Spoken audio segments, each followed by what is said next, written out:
আগবাঢ়িছোঁ সন্ধিয়াৰ বাতৰিলৈ।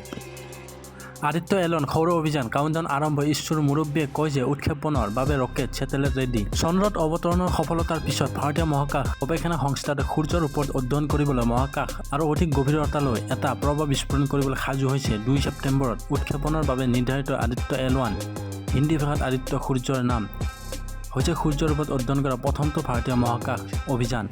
ভাৰতৰ প্ৰথমটো সৌৰ অভিযান অহা 2 ছেপ্টেম্বৰ পুৱা 11:50 অন্ধ্ৰপ্ৰদেশৰ শ্ৰীহৰিকোটা মহাকাশ বন্দৰৰ পৰা আৰম্ভ হ'ব।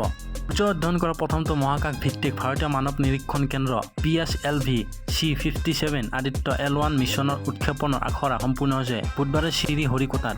বৃহস্পতিবাৰে ইছৰোৰ মুৰব্বী এছ সোমনাথে কয় যে মহাকাশ সংস্থাটো উৎক্ষেপণৰ বাবে সাজু হৈছে আৰু শুকুৰবাৰৰ পৰা ইয়াৰ উৎক্ষেপণৰ কাউণ্টডাউন আৰম্ভ হ'ব। আদিত্য এল1 মিছনৰ উদ্দেশ্য আদিত্য এল1 মহাকাশযান সৌৰ কৰণাৰ দূৰৱৰ্তী পৰ্যবেক্ষণ আৰু পৃথিৱীৰ পৰা প্ৰায় 15 লাখ কিলোমিটাৰ দূৰত্বত থকা এল1 সূৰ্য পৃথিৱী লেগ্ৰেঞ্জিয়ান বিন্দুত থকা সৌৰবতাহৰ স্থানীয় পৰ্যবেক্ষণ প্ৰদান কৰিব পৰাকৈ ডিজাইন কৰা হৈছে। আদিত্য এল1 জাতীয় অনুষ্ঠান প্ৰতিষ্ঠানৰ অংশগ্ৰহণেৰে সম্পূৰ্ণ খিলঞ্জীয়া প্ৰচেষ্টা। বেংগালুৰু স্থিত মুখ্য কাৰ্যালয়ত থকা মহাকাশ সংস্থাটোৱে সূৰ্য পৰ্যবেক্ষণৰ বাবে এইটোৱে হ'ব প্ৰথমটো নিবেদিত ভাৰতীয় মহাকাশ অভিযান। সাংবাদিকৰ আগত সোমনাথে কয়, আমি মাত্ৰ উৎক্ষেপণৰ বাবে সাজু হৈছোঁ। ৰকেট আৰু ছেটেলাইট সাজু হৈছে। আমি উৎক্ষেপণৰ আখৰা সম্পূৰ্ণ কৰিলোঁ। গতিকে কাইলৈৰ পৰা আমি কাইলৈ উৎক্ষেপণৰ পিছদিনা কাউণ্টডাউন আৰম্ভ কৰিব লাগিব।